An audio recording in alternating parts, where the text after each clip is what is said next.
Hey guys, how's it going?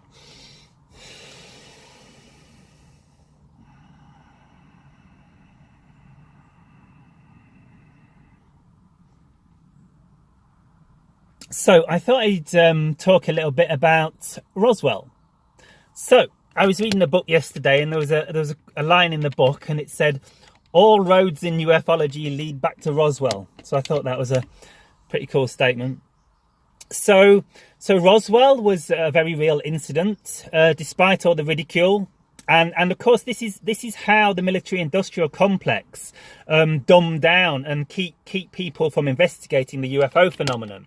Because of course, the cover-up hasn't worked. People say there's a cover-up, and of course there is a cover-up to a certain extent, but the cover-up, obviously, they haven't covered it up because, they didn't cover up Roswell, did they? Because everyone on the freaking planet knows about Roswell, knows that something happened.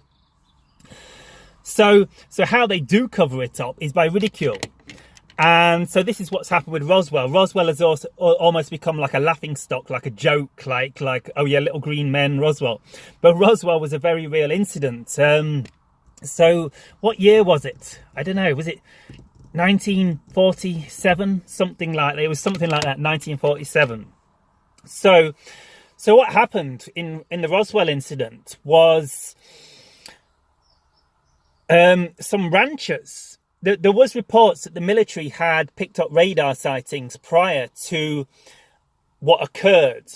And so some ranchers, horse ranchers or something like that, some farmers as we call them in the UK, discovered a debris field in one of their fields. Lots of bits of the way they described it, it looked like aluminium foil. Aluminium? Why am I struggling speaking to Americans today? Sorry, I'm English. We have different names. So, aluminium foil, tin foil, we call it. Aluminium foil, metal foil. You know that you bake your turkey in at Thanksgiving. In the foil, that stuff, right? So they described it. There's this guy called Jesse Marcel. I believe his name was Jesse Marcel. I think he was the rancher. Or was he that? No, he might have been the officer that turned up. I get it all mixed up. But anyway, so these ranchers found this. Yeah, I think Jesse Marcel was a member of the military, actually, that was the first ones called out.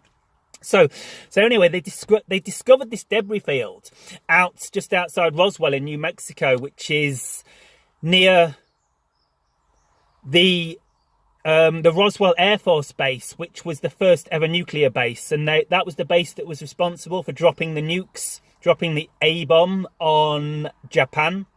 So it was a highly sensitive base and a highly secure base, obviously possibly one of the most secure bases. So anyway, just outside the base in a farm field, they discovered this metal, and it was like aluminium foil. But what happened was, if you normally get some foil and you crunch it up in your hand, it'd stay in the foil. But what happened was this had 100% memory. In engineering, we call this memory. So you got a piece of aluminium foil, and it was a shape. It was perhaps shaped to the side of the craft, just as an example. It was slightly curved like this, and it was really thin and it was really light. But what would happen was they would crunch it up like this, and it would have 100% memory. It would spring back into its exact shape. Totally bizarre. There's nothing on this planet with properties like that. So it's like aluminum foil, and it looks like a perfectly smooth sheet, or perhaps it was slightly damaged. But what they do is they crunch it, and it weighed virtually nothing, but I assume it had high tensile properties, high strengths and stuff, and it would pop back into its original shape. And so they also found I think they called them I-beam sections, girder type things, small girders with hieroglyph type writing on. So this happened, and the ranchers called the sheriff, who called the local air base, who sent out a couple of soldiers, Air Force personnel, who I think Jesse Marcel was one of these. And they collected a load of the material up. And the airbase initially issued a report to the local newspaper, which then spread out into national newspaper, that a flying saucer had been recovered in Roswell. There was a headline to the newspaper: RAAF recovers flying saucer. But of course, once this like spread up to high command and everything and all around the country, and they realised what was going on, they were like, no, you can't tell people you captured a flying saucer. This is crazy. It'll create panic. We don't want this. So, or whatever reasons for the cover. So what they did, they changed the story to that it was a weather balloon. And there's a fascinating picture of, I think this is the Jesse Marcel guy, the guy from the RAAF, whatever that stands for, Air Force of some sort, the old Air Force in the US. From the Roswell base, there's this great picture of him when he's got to pose. I'll see if I can post it on my Facebook later. He's posing with the foil, with the weather balloon. So this is the cover story. They've decided that they've got to cover it up. So they put a new issue story. I say, no, it wasn't a flying saucer. It wasn't a flying saucer at all. It was a weather balloon.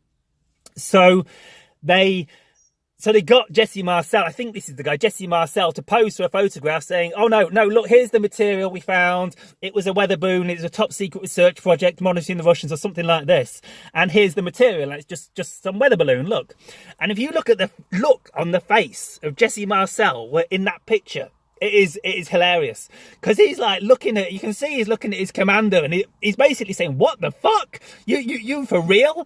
He's like, his mind's blown because he can't believe that he's been forced to give this cover story. And you can see in his eyes the way he's looking at his commander in the photo, who's obviously out of shot, and it's like, what the fuck, are you for real? Are we gonna do this? We're gonna lie to everyone? So I'll post that picture on my Facebook later.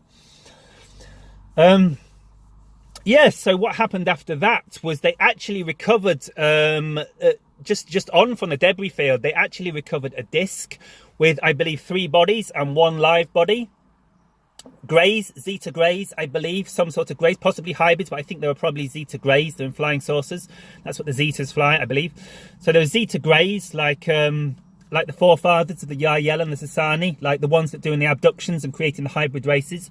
So I believe it was those, the Zeta Greys. And so 3 of them died, but they actually captured a live one and kept him in captivity in one of the bases for 2 or 3 years, I believe. I believe he was called J-Rod. J-Rod was the name they came to use to associate with this extraterrestrial that was kept in captivity for years. There's lots of rumours that perhaps Eisenhower met him. Was it Eisenhower? That's how I get confused.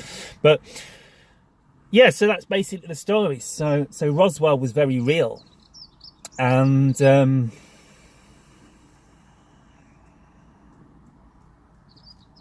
yeah, that's basically the story. It's one of the most important cases in extraterrestrial history. It's extremely important. There's a massive amount of evidence. So check out Stanton Friedman. Stanton Friedman was the guy that really resurrected the Roswell case, because it was sort of, no one looked into it for 10 years. And then Stanton Friedman started digging like 10 years later or something and found a huge amount of information. So that's the Roswell case. More disclosure coming your way soon. Shivai. Have a good day, Earth humans. Shiva.